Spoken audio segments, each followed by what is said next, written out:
Hi everybody, I want to talk today about integrated hardware devices in Linux. Now, it used to be when you would build a computer, you'd buy a motherboard and you'd buy a video card, an Ethernet card, and hard drive controller and hard drives, and you would put them all together and you would shove them in your case and you would build the box. And then you would have to have drivers for every one of those devices. Now, with modern computers, usually you get a motherboard, and the motherboard contains like a Wi-Fi connector and a RAID controller and audio card and all of those things, onboard video, all of those things are now integrated on the system.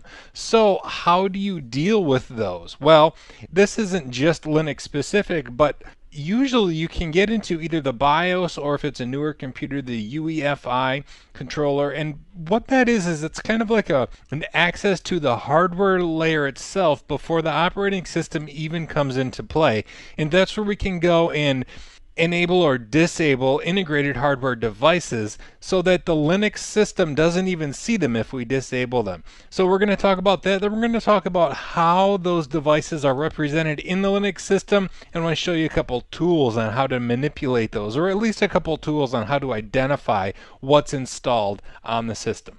So since you can't unplug onboard devices, I mean, short of getting a pair of pliers and, ripping it off, you can't really unplug those onboard devices on a motherboard. And so what we do is we go into BIOS. Now, usually that means you press like the F1 key or F10 or F11 or delete, or you stand on one foot and pull your ear, or there's all sorts of different ways to get into BIOS. And if you don't see a message, when you turn on the computer, a lot of times the text will scroll by. That's called the post or power on self-test screen. If you don't see that, sometimes you just have to guess and just keep mashing the different keys every time you reboot until hopefully you eventually get into BIOS or UEFI.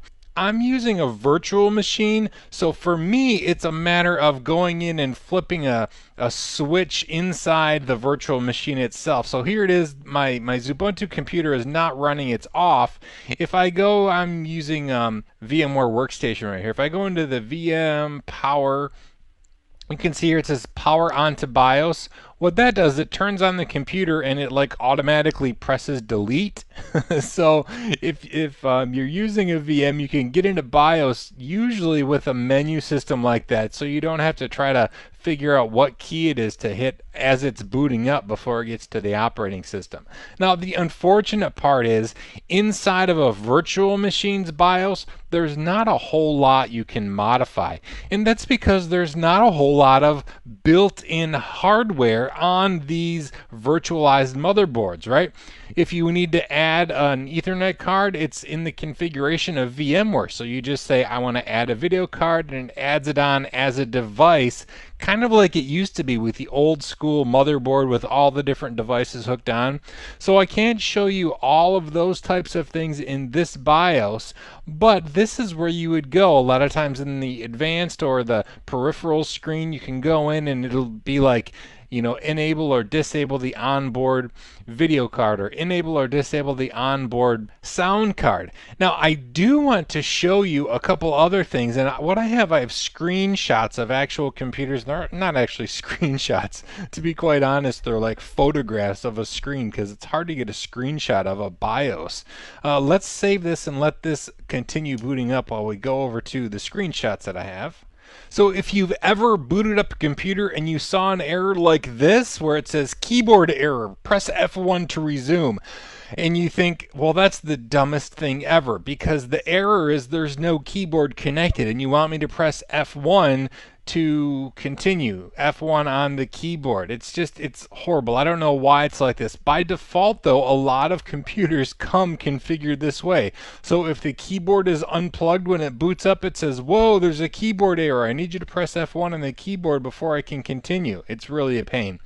Generally, what you want to do is go into your system, and it's going to look something like this. Every BIOS is a little bit different, but there's going to be something generally referred to as like halt or halt on or stop on. And you want to configure this so that it doesn't halt on all keyboard errors. I like to set it to halt on no errors. And what that means is whether the keyboard is unplugged, the mouse is unplugged, the diskette isn't active, it's still going to boot up all the way. This is especially important like on a server rack where you have like 20 computers. Well, you don't want to have to like dig out a monitor and a keyboard to plug it in to see what it is that is being displayed on the screen when it's something silly like, oh, there's a keyboard error. So generally you want to switch this to off so that there's no errors that it stops on, so it will continue booting up even without a keyboard installed. But this is the same BIOS screen that we just looked at in our virtual machine, and it's going to have a menu system where you can configure and unconfigure or enable and disable the various integrated hardware devices like video cards and RAID controllers, etc., etc. Now, once those are configured and the system is booted up, once you're in Linux, how do you see all of those various devices? Well, I'm glad you asked. Once the Linux system is running and all of the devices have already been enabled or disabled in BIOS, you can look to see what different devices are actually active in the system by looking in the dev folder on the system itself. Now, this isn't quite intuitive at first, but on a Linux system, everything is a file. So everything is represented as a file, or at least in the file system on a computer. So if we're going to look in the dev folder, think mentally, okay, all of these file listings that I see, they're actually pointers to that underlying device. So like dev SDA is going to be a pointer to the serial ATA drive number 1 that's plugged into our system. If you format dev SDA, you're formatting the hard drive. That's just how Linux references all of its various things. If you're used to Windows where you like start up the device manager and you see the list of things, that's basically what the file system in dev is on a Linux box. It shows all of the various devices that are plugged in. Things like hard drives, partitions, and there's a bunch of them. There's all sorts of common names that you're going to find in there. There's also some uncommon names or names that you don't recognize, and that's okay as long as you know the things you're looking for. For example, Ethernet cards are generally going to be Ethernet 0 for the first Ethernet card, ETH1 for the second, ETH2 for the third. SDA, I already mentioned, this is a serial ATA drive, is going to be SDA, SDB, SDC. Now, I know the naming convention is a little bit goofy here. Why is this ETH012 and this is SDAB? See, I don't know. That's just the way it is. But know that SDA is the first hard drive, SDB is the second. USB drives will also come in as SD devices, which is a little confusing, but as long as you know that SD is a storage device, oh, see, SD, does that make a little bit of sense? Then it's going to be something that's in your system and it's a storage device. Older things, IDE drives. Remember IDE drives with the really fat, wide ribbon cable? Those would come through as HDA, HDB, HDC. And then things like a RAID controller will be a device called MD0. There's going to be a bunch of them too. There's going to be like Video 0 and Video 1 for webcams. Scanners are going to come through as different things. CD-ROMs are going to have some goofy ones depending on the CD-ROM, like sometimes SG0 and things like that. We're going to look at them in just a second, but these are some very common types of names that you're going to see in the dev folder, and know that they're referring to actual hardware devices. Now, our Xubuntu box booted the rest of the way up, so I'm going to open a terminal window because a terminal window is where all cool things happen. If we go into that dev folder that we just talked about, so cd/dev will take us into this folder, and in here there's going to be a ton of what look like files, but now we know they're not actually files, they're actually pointers to underlying hardware devices. So ls is to do a file listing. I stretched that box out so we can see all of the various devices in the system. Now some of these should look familiar. Do you remember that we talked about SDA? SDA1, SDA2, SDA5. Well, what is that? Well, here's how it works. SDA is our hard drive, right? Our hard drive is SDA. SDA1 is the first partition, SDA2 is the second partition, SDA5 is the next partition. Okay, so this is the entire drive, and these are files or pointers. They're not really files, but they're in a file system representing a portion of SDA. The first partition is the specific portion it's referencing. So even though it's listed multiple times, this doesn't mean we have 4 hard drives. This means we have one hard drive with the base name of SDA, and these are separate chunks of that hard drive that you can reference separately. SG0, this is probably, I think SG is going to be our CD-ROM drive. CD-ROM, this is just a symbolic link that's pointing. In fact, let's do ls-l and see what it's pointing to. ls-l will give us a long directory listing, and let's go up and see what CD-ROM is pointed to. Oh, SR0 is our CD-ROM. That's our CD-ROM device's SR0. FD, the floppy disk, is in proc self SD. So all of these are representing various hardware devices or concepts, and that gets a little bit confusing. When I mean concepts like these TTYs, these are virtual terminals. Like, see how we have a virtual terminal open?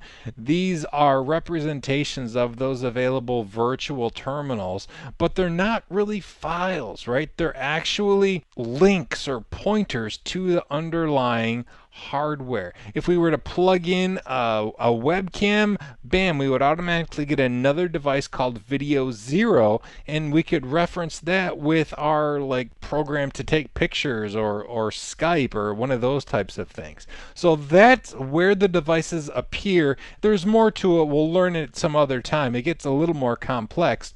But when we're talking about devices, we should also talk about drivers. Now, if you're in Windows, that means downloading a driver executable or something, installing it so that it's in your system. Well, Linux doesn't run quite the same way. Linux has a kernel that is running, like the current system is the kernel that's running, and there are modules that get added to that kernel, and those modules can be thought of as drivers. So if you type ls mod, it does a listing of all the currently installed modules, and not just installed on the file system, but these are active. So ls mod will show you the active modules that are currently running on the system. And some of these should make sense if you look closely at them. Something like AC97 bus, this is a module, which again you can think of as a driver that's inserted into the kernel that allows us to use the AC97 sound card, right? There's a bunch of them actually.